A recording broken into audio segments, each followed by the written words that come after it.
Intine wong ndonga kaya ngeten iki ning ati ora ana arep-arep buahe donga. Tondo-tondo kalau hati sudah makrifat ketika berdoa jasad ini, hati tidak mengharapkan datangnya apa yang diminta. Sibuk hati hanya memandang wujudnya Allah Subhanahu wa ta'ala. Ingat, barang siapa yang bisa memandang keindahan wujudnya Allah, maka keindahan wujud selain Allah itu sudah sirna.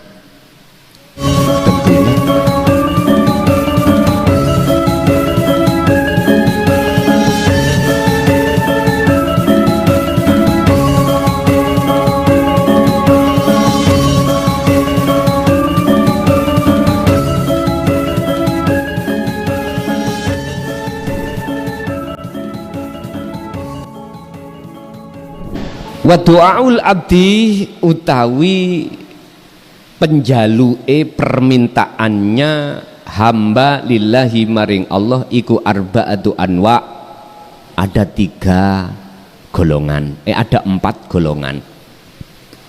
Kita manusia itu terbagi menjadi 4 permintaan kepada Allah. Pertama, as-su'aluka lillahi ta'ala fihi maknal al-ittiham. Ada doa itu Pak, permintaan yang mengandung arti salah sangka atau menuduh Allah. Li'annahu krono sak temene Allah iku laukana lamuno ono sopo man iku yu'minu ingiyakini sopo man bi annallaha sak temeni Gusti Allah iku yukti bakal aweh sopo Allah bi ghairi su'alin kelawan tanpa kau minta ya lam yas'al mongko ora bakal nyuwun minta sopo sira kabeh. Jikalau Anda tahu perkara yang tidak kau minta itu Allah kasih, maka otomatis Anda tidak akan pernah minta. Itu miturut akhlak ilahiyah. Bagaimana mungkin kita akan tahu perkara yang tidak kita minta itu dikasih Allah selama kita menganggap Allah itu jauh? Ya nggak akan bisa Pak. Contoh ya, contoh sampai tiap saat dan waktu niki ambekan niku maksud sampai suwun diminta enggak. Coba ayo belajar dari situ. Kita nggak pernah minta ya Allah kasih aku ambekan bernafas terus, jarang Pak. Dan itu Allah kasih karena memang nikmatul imdad yang bersifatkan ar-Rahman ini Allah gratis ke. Coba Pak, kalau jeneng kita ukur oksigen yang kita hirup, yang kita tidak minta setiap saat, itu umpama 1 hari 1 malam dirupiahkan ketemu berapa Pak? Umpama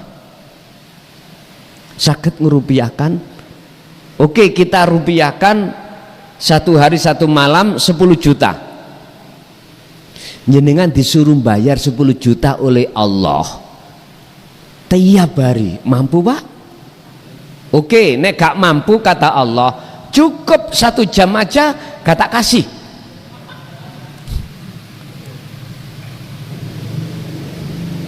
Ada yang mau? Loh, ini bukti bahwasanya sesuatu nikmat yang Allah berikan kepada kita, kita lupa. Kalau yang menggerakkan, mengeluarkan dan memasukkan napas itu adalah Allah. Mengapa demikian? Karena kita masih menganggap Allah itu jauh. Sana Pak, ning ares kono. Padahal ares iku ning ati sampean dhewe. Makanya mengapa di dalam Al-Qur'an itu pendidikan tauhid kita itu ada 4. Syariat, thariqat, hakikat, makrifat. Syariat tauhidnya la ilaha illallah, kita nyebut nama, tapi tidak tahu siapa yang memiliki nama Allah. Lanjut kedua, la ilaha illallah. Kita bicara huwa adalah dia, berarti itu jauh. Kita tahu sifat-sifat tapi tidak tahu wujudnya. Kita naik ke hakikat, diajarkanlah kita tauhid la ilaha illa anta. Anta berarti hati sudah terasa Allah itu dekat, anta kamu dekat sudah. Nah, ini bukanya hati kita tentang ilmu tasawuf. Mulai hakikat kita terima, kita pelajari, kita renungkan dalam hati, baru masuk. Oh, Allah itu enggak jauh, ya di dalam dan di luar saya. Ini belum tahu loh Pak, tapi sudah merasa Allah itu dekat. Fi kulli mukawwanat minal kauni khafiyun ai khayyun wa huwa wujudullah. Di balik layar semua makhluk itu ada sang aktor, sang penggerak. Siapa dia? Adalah wujudnya Allah. Bahasa Indonesia kita mengatakan hidup. Itulah. Cuman bukan hidup sifat. Lah, diasahlah hati kita untuk berzikir su'aul basyirah ini sehingga nanti bisa sampai pada ainul basyirah. Sama halnya gini Pak, kita mulai beli baju di toko itu mesti bersih, baunya wangi Pak nggih, nggak ada kotoran. Tapi ketika sudah kita pakai berhari-hari, baunya jadi lebus, apek, ya kotor. Biar ini nanti akan bisa masuk almari lagi dengan bersih, dengan wangi, maka harus dicuci dulu. Kita selama ini ruh meletakkan di jasad kita itu fitrah. Oke, ketika saat kita masuk di masa baligh, masa dewasa, ruh kita telah bercinta pada selain Allah. Inilah yang menjadi kotornya hati kita dan akhirnya menjadi penghalang hati kita terhadap Allah. Disucikan. Akhirnya apa? Jikalau belum disucikan, Allah terasa jauh Pak, masih terasa jauh. Dalam bab ihsan Rasulullah dawuh, antak budallaha ka'annaka lahu taroh. Imanmu akan jadi ihsan manakala, ihsan ya, iman yang sudah benar. Ketika kita beraktivitas apapun, disitulah hatimu akan bisa memandang, bersaksi terhadap wujudnya Allah, seakan-akan kau bisa melihat wujudnya Allah. Fa ilam takun taroh, apabila kau belum bisa melihat wujudnya Allah, jenengan ini seakan-akan di dalam hati ini merasa selalu dilihat oleh Allah. Itulah bentuknya dalam hati jenengan sudah yakin. Walaupun belum bertemu, sudah yakin yang menggerakkan saya dalam hal apapun hanyalah Allah. Kembangkan terus, asah terus zikir ini. Sebab Allah sampun dawuh di dalam surat Ali Imran kalau nggak salah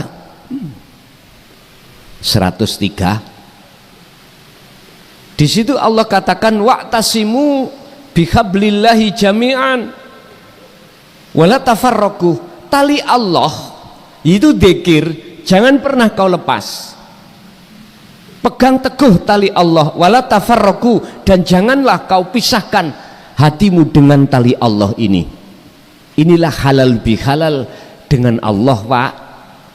Kan kita biasa halal bihalal sesama manusia hablum minan nas, sehingga setiap hari raya kita itu mengadakan acara silaturahim, anjang sana anjang sini, ada kesalahan minta maaf. Loh, akhirnya kata anak muda kosong boleh dan itu bagus, tapi ingat ada halal bihalal yang paling penting hubungan hati sampeyan kalih kula langsung pada Allah. Ini gak usah menunggu hari raya, Pak. Setiap saat dan waktu mestinya gitu. Ngoten dah. Kita sih masih berbau Syawal. Saya pribadi pasti banyak salah terhadap jenengan, baik dari segi ucapan yang enggak pantas atau menyinggung hati jenengan, atau tingkah laku jasmania saya kurang berakhlak. Saya pribadi mukhlason mohon maaf lahir dan batin datang jenengan. Sebaliknya saya juga begitu, selalu membuka pintu kemaafan walaupun jenengan tidak minta maaf secara otomatis. Kosong beres pun. Yang kedua, wasu'aluka at-taqarrubu ilallahi yadullu ala annallaha yas'uru annahu ghaibun lak. Mintanya Anda, mintanya kita supaya dekat pada Allah, itu menunjukkan yadullu ala annallaha yas'uru annahu ghaibun laka, menunjukkan bahwasanya Allah terhadap kita itu masih masih gaib. Saya ulang, ada permintaan yang kedua, seseorang minta kepada Allah supaya kita itu dijadikan Allah sebagai orang yang dekat pada Allah.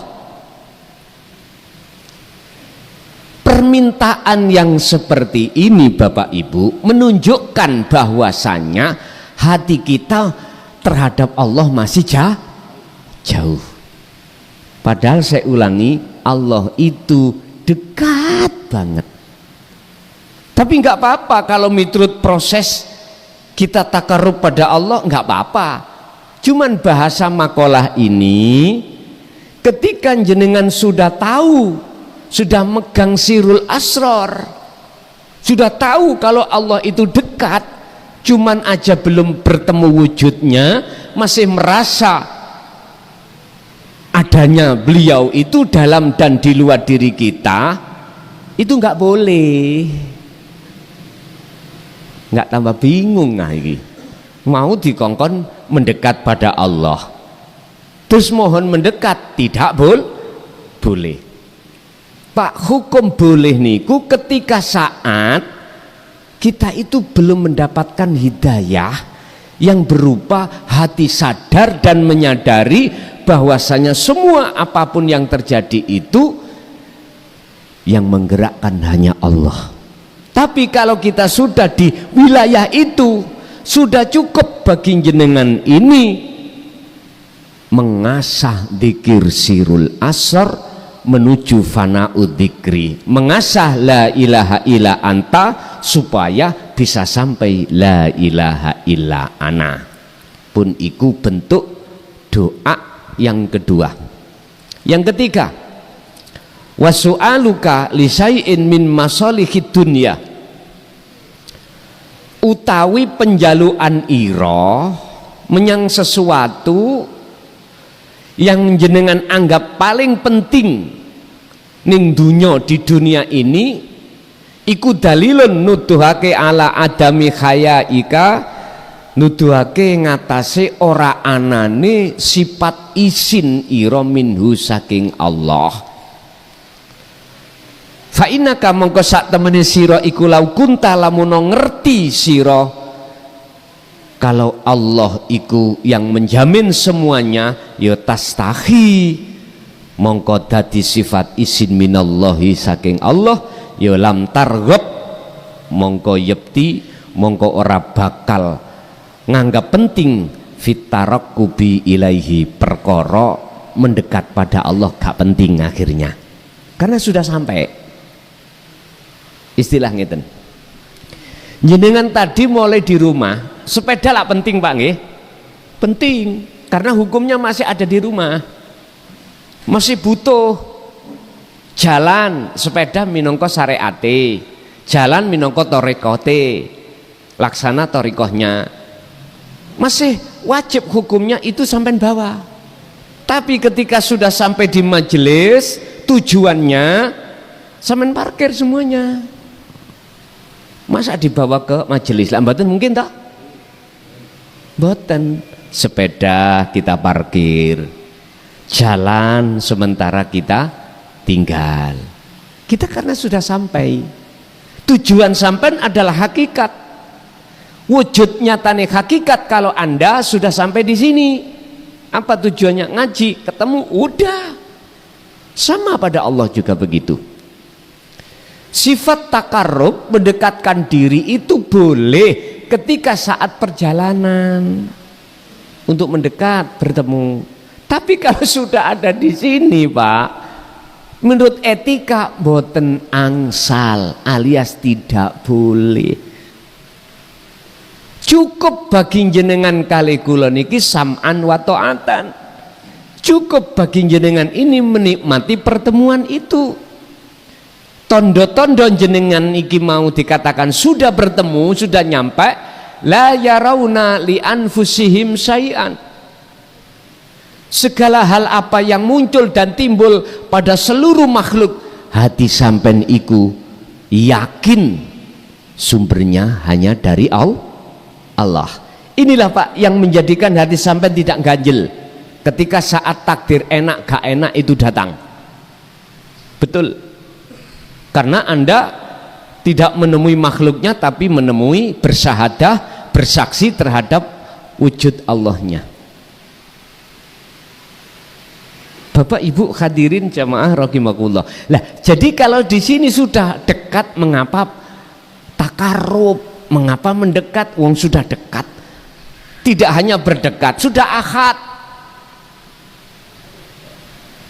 Dekat itu ada jarak walaupun sedikit. Tapi kalau sudah tidak bicara dekat, ahad tunggal, itu sudah nggak ada jarak.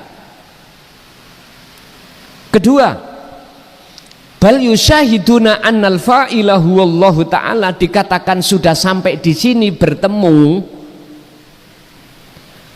Di dalam hati jenengan ini bergelora, muncul akunya Allah atas segala hal apapun. Wis makhluknya sudah nggak ada sudah.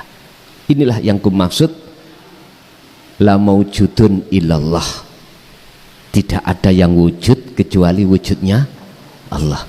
Kapan ini? Ketika saat jenengan sudah dikatakan kembali kepada Allah dan bertemu. Wa inna ilaihi raji'un. Dalam makalah lain Allah beliau katakan, sing sapa wonge barang siapa man ra'a alamal akhirah, barang siapa yang nyawang melihat alam dunya, mongko wong iku tidak akan pernah bisa melihat alam akhirat. Barang siapa melihat alam makhluk, maka orang itu tidak akan bisa melihat indahnya alam musyahadah. Sebaliknya, barang siapa bisa memandang alam akhirat atau alam musyahadah Allah, maka keindahan alam dunia ini seketika itu jadi fana.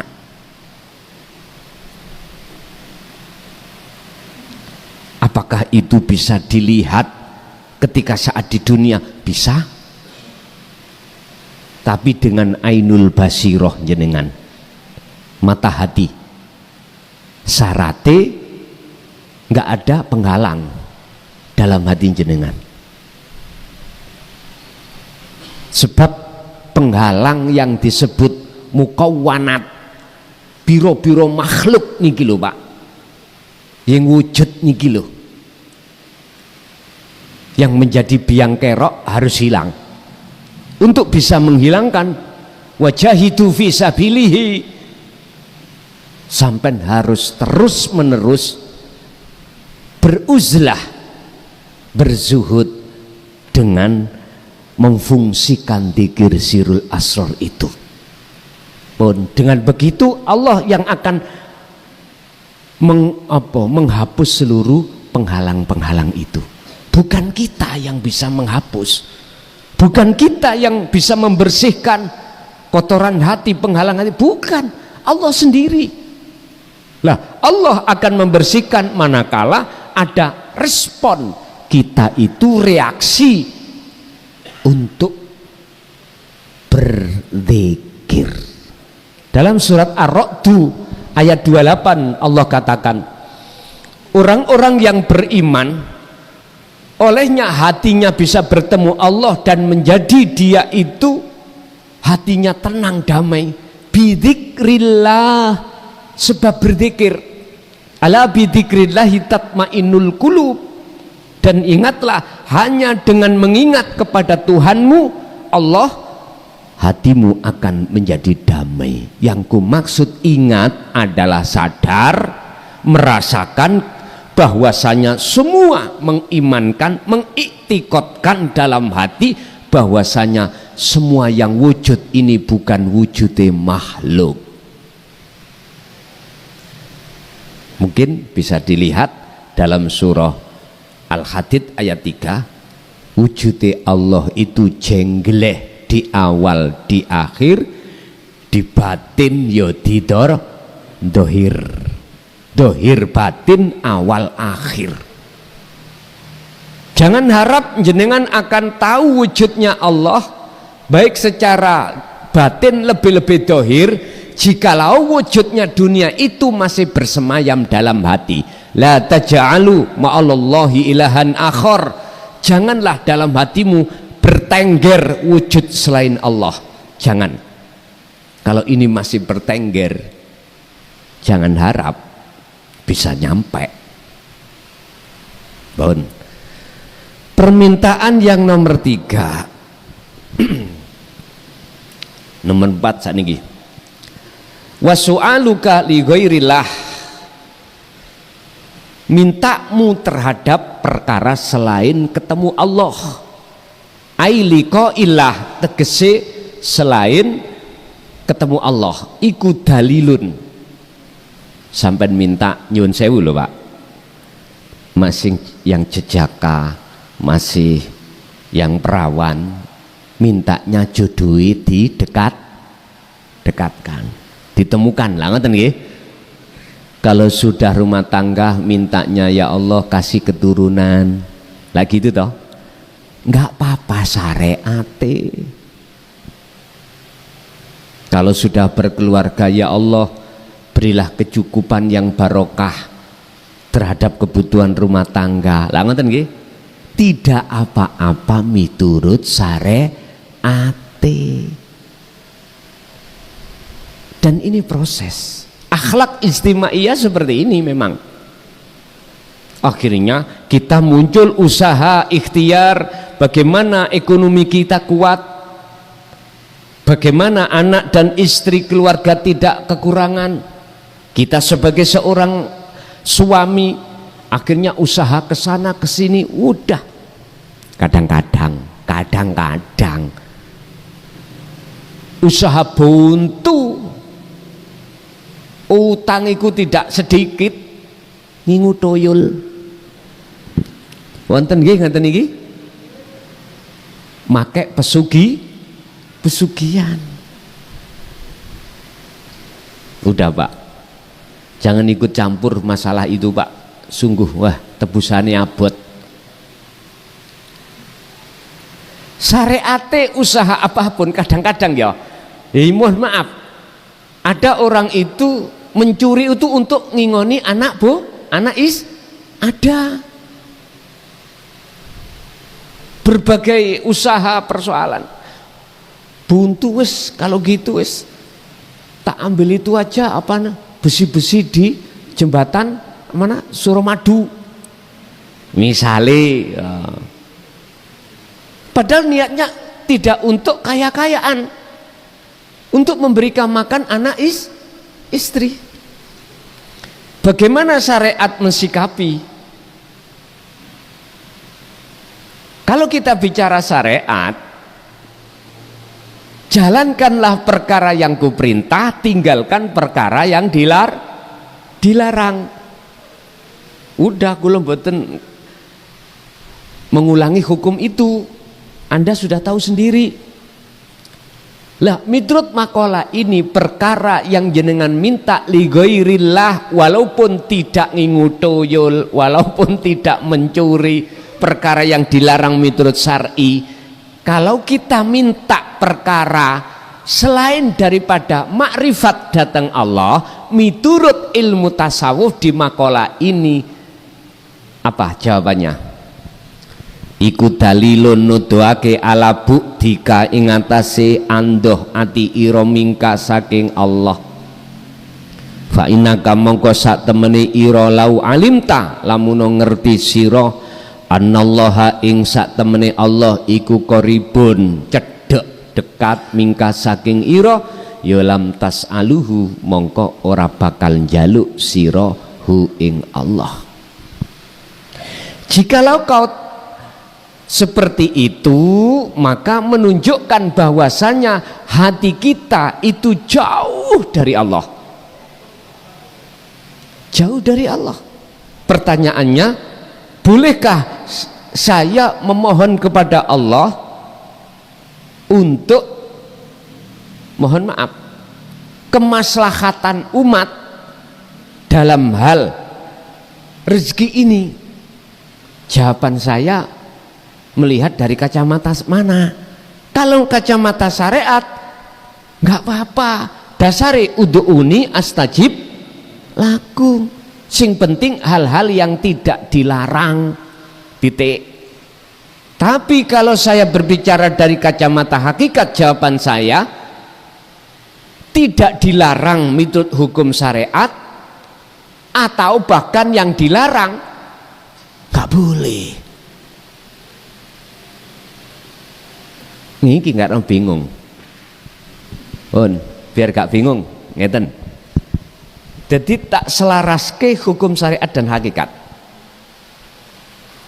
Biar jenengan gak salah miturut syariat, hakikat pun yo jenengan gak salah.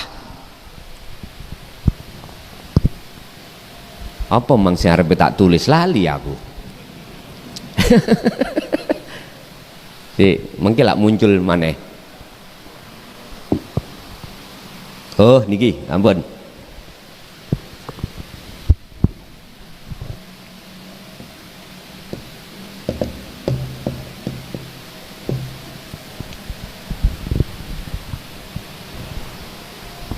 Tapi niki wonten kesimpulan.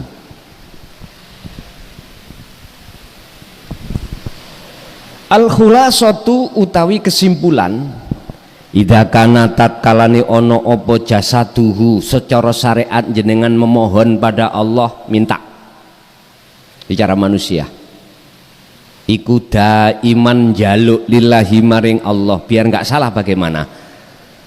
Fayajibu mongko wajib opo ayakuna yento ono opo ar-ruhaniyatu, ruhaniyah jenengan iku mutajalian, harus bertajali. Inilah sinkron Pak antara syariat dengan hakikat. Sebab gini, di dalam Al-Quran Allah katakan ud'uni, ya,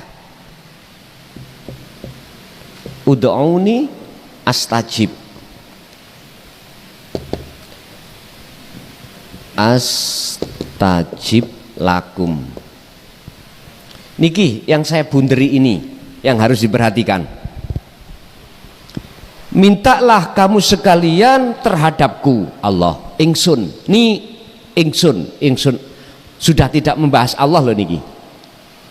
Bahasa ni adalah bahasa ingsun, yang ingsun itu tajali.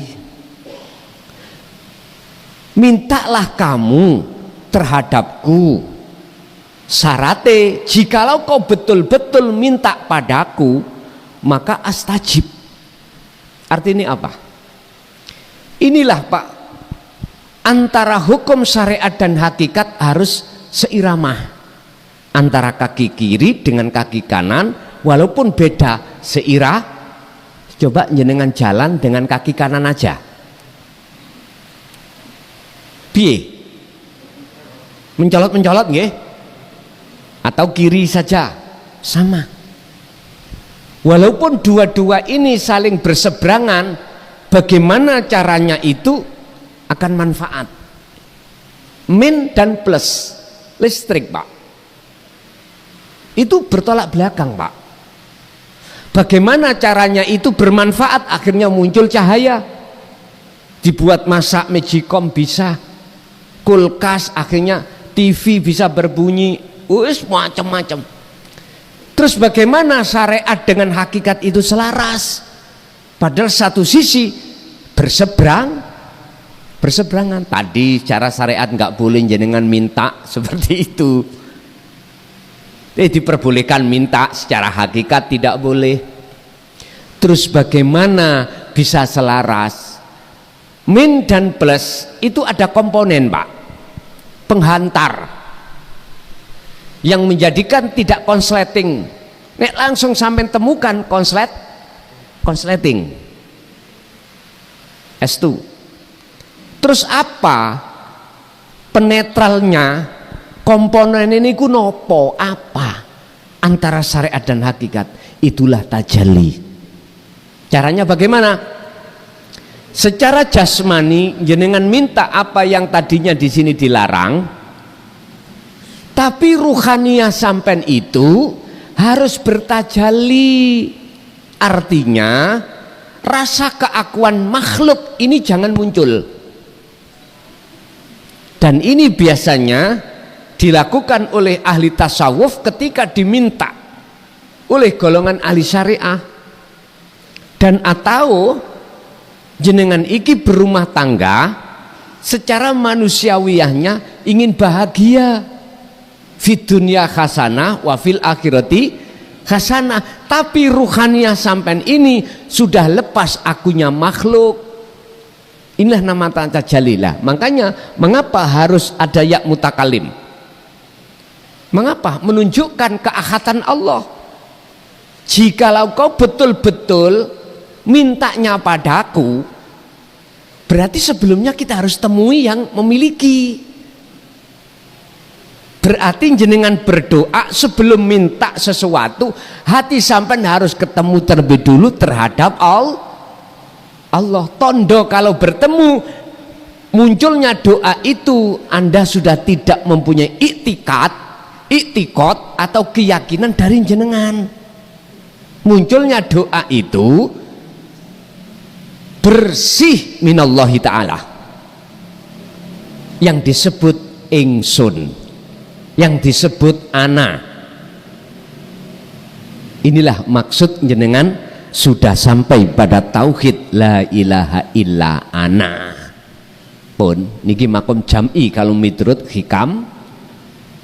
Coro bis jurusan Madura sudah nyampe ke sana. Udah, Pak, berhenti. Tinggal menikmati hasilnya.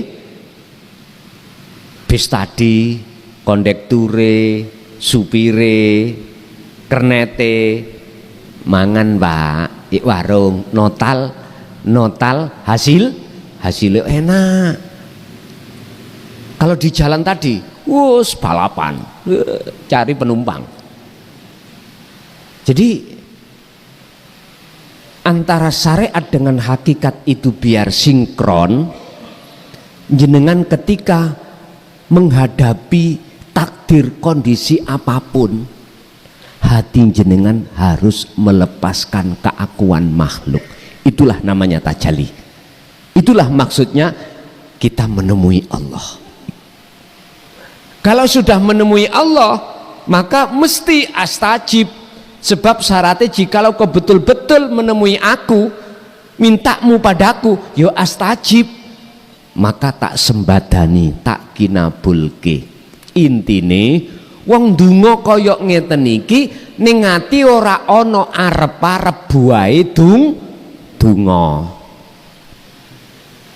Tondo-tondo kalau hati sudah makrifat ketika berdoa jasad ini, hati tidak mengharapkan datangnya apa yang diminta.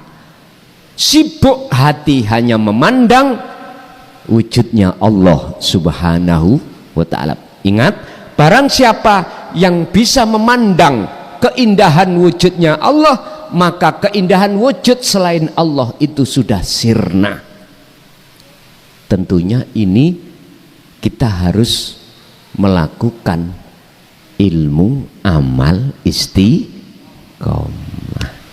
Jadi kesimpulannya Pak, doa 4 macam tadi golongan itu boleh biar sinkron, biar tidak menunjukkan jauh dari Allah, tidak menunjukkan kita itu mohon maaf menuduh Allah.